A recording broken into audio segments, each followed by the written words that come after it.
It's Josh coming to you with another fantastic episode of the Affiliate Marketing Show. Today we have a very good friend of mine from the space. She's the affiliate manager for US and Canada at LELO, a luxury sex tech brand. Let's welcome to the show Annabelle Close. Annabelle, what's up? Hey, Josh. Not a Hey, lot. look at that backdrop. Where are you talking to us from today?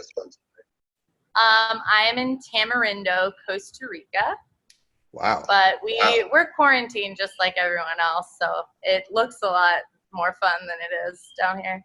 Yeah, well, it's snowing here in Cleveland, Ohio. Fantastic. Yeah, it is fantastic, just like All right. Cleveland always is. So I'm curious, what were you doing before you were in the affiliate marketing space? Did you have any like odd jobs you were working? And I ask this because it'll kind of lead into, how you got into the affiliate marketing space. So what were you doing before you were in affiliate marketing? Yeah, I was working, my first job out of college was at a subscription box startup for eco-friendly consumer packaged goods called Conscious Box. So that's what I was doing the first time I ever heard about affiliate marketing in general. So that was kind of your introduction to this industry? Yeah, our investors wanted to kind of allocate a lot of the budget towards the product and procurement of the products inside the box. So I was tasked with finding a sort of like low cost upfront and lower risk marketing strategy for the company. And that's exactly what affiliate marketing was for us. Cool. Well, I know you've been in the industry for, a super long time, definitely longer than myself, and a few different companies along the way. But I'm curious, how did you end up at LELO, the current company you're at now? About 2 years ago, I had done affiliate management for a lot of the smaller like niche verticals in the industry. So, PaperCall and Nutra, and I sort of felt like I wanted to take a step back and reassess my goals in terms of where I wanted to be in 5 to 10 years and where was that, path leading me. And I settled on wanting to work for a bigger brand and like really learn how to granularly like hone in on an affiliate program and make it super successful for one brand. Whereas before I was working with hundreds of different advertisers and different offers, and I didn't really feel like I was learning anything new after a certain point. Yeah, no, that makes sense to me.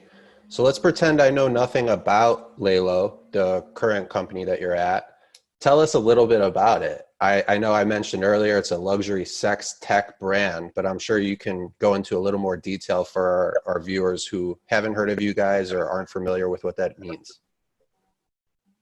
Yes, so LELO is a direct advertiser. We produce, manufacture, and distribute all of our own products.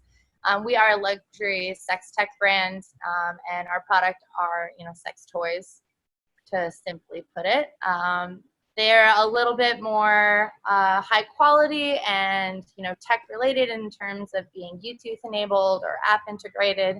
And our affiliate program in particular works with, very top funnel media publications, some of those like huge magazines that a lot of people are reading content from on the internet. And we, allocate a lot of our budget from the paid content team into developing affiliate hybrid model partnerships with those media publishers. Do you see that this, current quarantine and global pandemic is helping the sex tech space, or is it hurting it, or is it not really having much of an effect? What are your thoughts on that? Oh, it's having a crazy effect on our vertical, actually.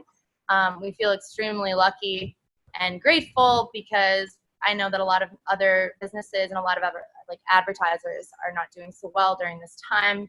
But as people are now finding themselves at home with a lot of extra time in and out of the bedroom, sex toy sales are booming pretty much all over the world. Right now, I would say we're around 200 to 215% over what we expected to be in April of 2020. So we are busier than ever, and our sales are better than the holiday period. Wow. Well, that's good news for you guys. That sounds great.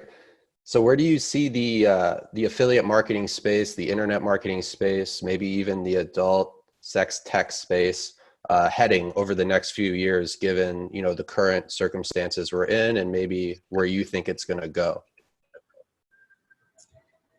Yeah, well, I think that the same thing is kind of affecting both the mainstream and the adult side of affiliate. Even though we don't, utilize adult traffic, I did come from that previously, and I think that I see a trend of a lot of the regulations sort of closing in the walls of verticals that were capitalizing a little bit more on like black hat traffic, or maybe making their way through loopholes and regulations. And as those have become a lot more robust, the industry starting to reward legitimate practices. So I kind of see both sides really trending towards that in the future. What would be some advice you would give to a new affiliate just getting started in this world? Things maybe they should, you know, really invest their time on, things maybe they should stay away from. Just from your experience, what would you share with them? I think it's really important to take some time and care in sort of like building the groundwork. And that includes your relationships. I think that sometimes people can be, in a hurry to get started and maybe want to just hone in on one, fundamental skill set. But the industry changes really rapidly, and you can find yourself, I think, out of options at some point if you like not hedged your bet in a certain way. And I think a lot of the people that can help you build that foundation are the ones who've been in the industry for a really long time and who have seen it change, more than once and dealt with that. So when you guys get new affiliate applications to the LELO affiliate program, what are some important qualities that you or other AMs at the company are really looking for these affiliates to have in order to grant them approval to your affiliate program? Yeah, I mean, it's pretty simple. Honestly, the thing that I value the most and that's going to get, I think, your application through the quickest is just transparency. I know that can be really difficult in this industry. Everyone kind of they want to keep their information and their secrets and success close to themselves, but without that transparency, legitimacy on both sides really doesn't exist.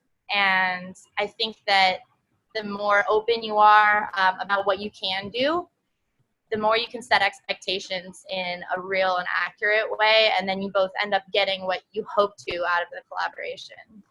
So over the course of our friendship, we've had a lot of deep talks about life. So I'm really interested to hear your thoughts on this next one. How do you define the concept of success? What does success mean to you? Yeah, that is, I spent a long time thinking about this question.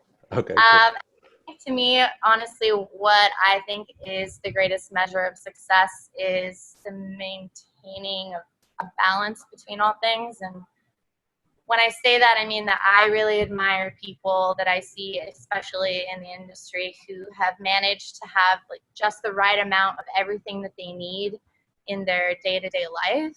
And that means having structure in place, in order to be flexible, letting stress kind of turn its way into productivity, starting sometimes with good faith in people, and then watching that turn into credibility.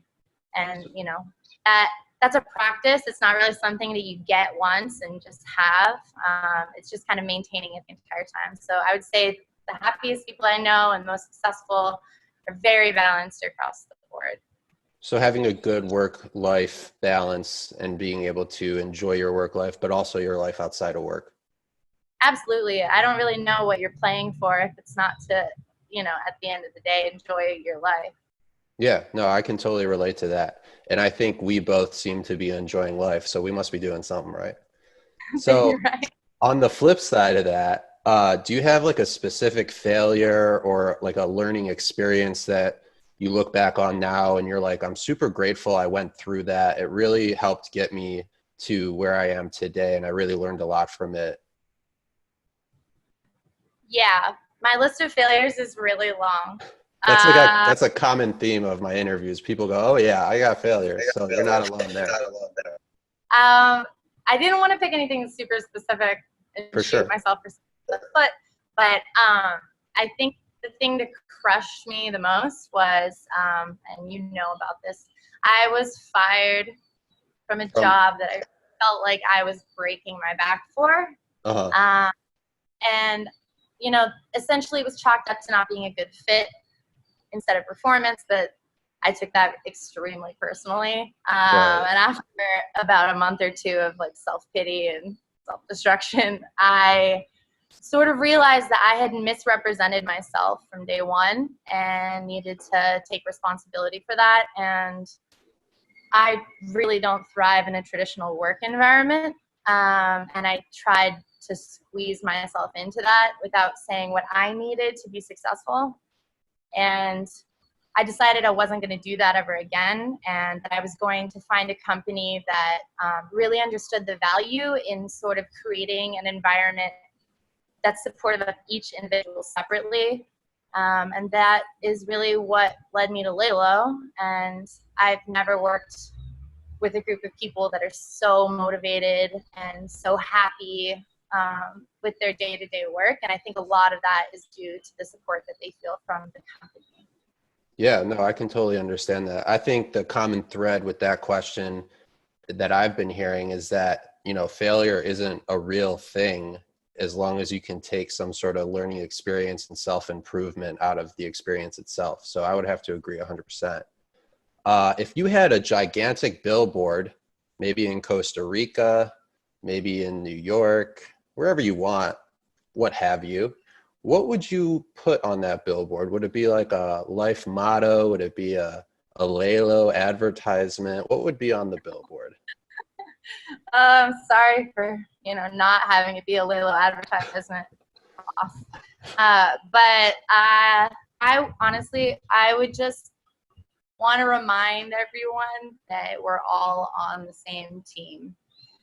I think that can kind of be taken to any scale, like a global scale in terms of like racial disputes, or a domestic scale in your own household. When you forget that you're on the same team, you start to, put yourself in opposition to different companies or people within your team. I think that it breeds like greed and toxicity, and it just ends up feeling like a race to the bottom. Mhm. And I think that it's been proven like time and time again that this industry is super successful because of the people that have decided to share their successes. And I think that that's something that we need to do more of. What's a really good investment that you've made? It could be a physical product or a change of the way you think, but something that's really benefited your life that our viewers might be able to take away from this episode and apply to their own day-to-day life. Yeah, this is a little hard. I think that the most, like in work, what's been the most successful for me was learning that you need to kind of schedule your priorities and work around that. I think I used to just try to fit everything that was on my schedule that I thought was important, and I couldn't really understand the weight or the long-term payoff of everything, and I was really afraid to drop any balls, but there's just not enough time in the day for the work that needs to be done. So every day I wake up and I start with, the things that day that are the most important. And it's helped, my time management and just like see the needle move in big ways rather than killing yourself for no movement at all.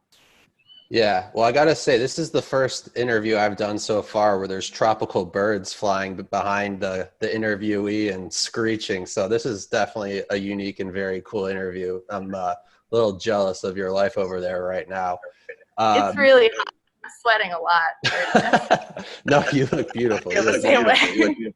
So what's something you love to do when you're not working? Do you surf? What are some activities that you really like to do with your free time? I mean, I do love to surf, but I wouldn't call myself a surfer. I live in New York City, so that's a bit of a tall order most of the time. Honestly, the best part of most of my days is going to the dog park and just, spending time with non-humans. I think Hmm. sometimes they can remind us that things are simpler, and I feel a lot of compersion when I watch my dog having a good time. Yeah. Otherwise, I really like to actually work with most of my spare time. And I feel like that's a really big difference than I've felt in the past, because it's very fulfilling and I see all of it come to fruition and be very rewarding super quickly. Yeah, I actually like to work as well. I think when you enjoy your job, and you can spend your free time being productive with work, that's like a really great thing that not a lot of people have. So that's really cool. What would Yeah, be it's what would be your advice to a young adult, maybe coming out of school, maybe not coming out of school, but getting ready to enter the real world? Things that you learned from personal experience that you might be able to share with them, things they should focus on, things maybe they shouldn't focus on that you realized later weren't as important. What would you tell them? I think it's really important to find something really simple that makes you happy no matter what. And I mean, like a hobby or a daily practice, or a god, whatever it is that works for you, because I think that there's going to be multiple times when everything else is failing you. And you'll turn to that and it'll be there for you.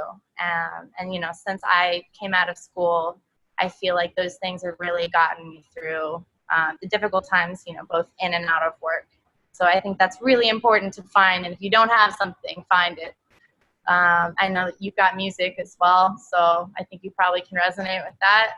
Hey, this interview is not about me, all right? This interview is about you, okay?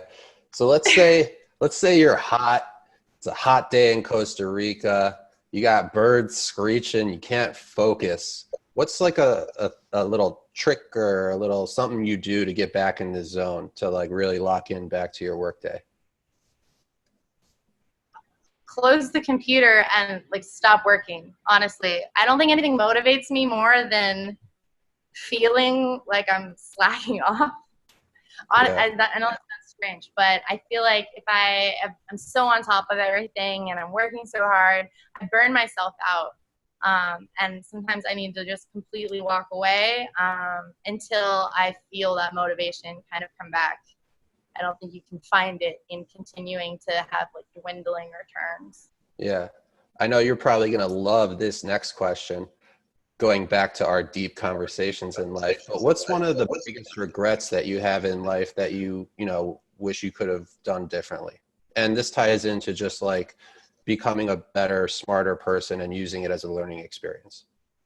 Yeah, 100%. I totally regret on the daily not learning other languages when it was an easy opportunity in front of me.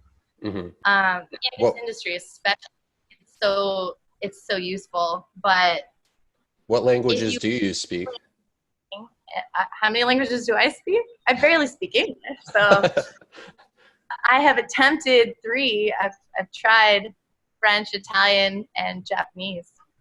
But this industry, especially if you love working remotely and have the privilege to do so, it's going to send you all over the world, which is a tremendous reason, to be a part of it. But I constantly think I've shot myself in the foot because I only speak English. So I would say that's just good for you all around. So what would be the first language you would learn if you could become a master at it tomorrow? It would be Japanese for sure. I took it for 2 years and I had to admit to myself, I don't think I'm smart enough to do this. I've never wanted something so bad and just failed so much. I hired a tutor. It didn't work. But I do love Tokyo and I love Japanese food. And every time I go there, I realize that it's one of the only places that I travel where the language barrier really is kind of prohibiting some of your experience. So Cool. coulda, woulda, So on the flip side, what's one of your favorite achievements so far, an accomplishment you're really proud of? I should have told you to skip this one. All right, cool. Annabelle, well, let's just say your favorite achievement so far was becoming friends with me. It's true. All right, cool. So you've been a fantastic guest on the Affiliate Marketing Show. We really appreciate you. We'll have you on the show anytime. But before we let you go, we're going to play a little game I like to call the OfferVault Hot Seat. Here's how it works. Not related to affiliate marketing at all. We're going to ask you a series of 5 simple, but more challenging as we go, would you rather questions. I'm sure you've played this game before. Do you have any questions about the OfferVault Hot Seat before we get started? Nope. Awesome. That's what I love to hear. Let's do it. Question 1. Would you rather be a cow or a chicken? A cow, for sure. Any reason behind that? The udders. The udders. Great answer. I was not expecting that. Okay, the udders. I would rather be a cow just because I feel like you get a little more respect. Chicken, you kind of just get kicked around. No one respects you. All right, moving right along. Question 2. Would you rather have no taste buds or be colorblind? Colorblind, for sure.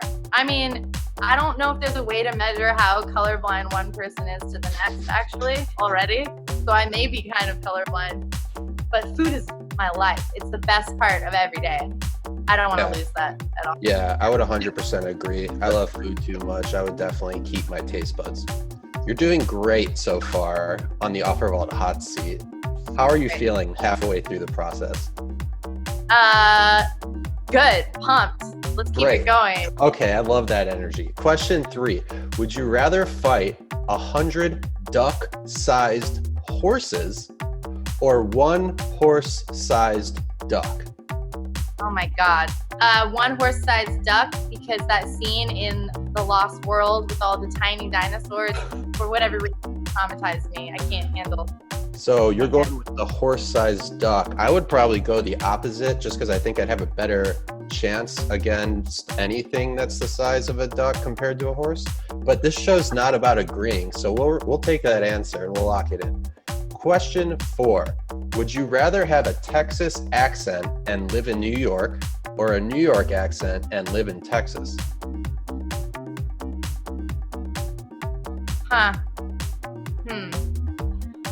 I just want to live in New York, so I'm going to go with whatever lets me live in New York. I don't know why that even took me so much time to think about. Hands down, Texas accent. My name's already Annabelle.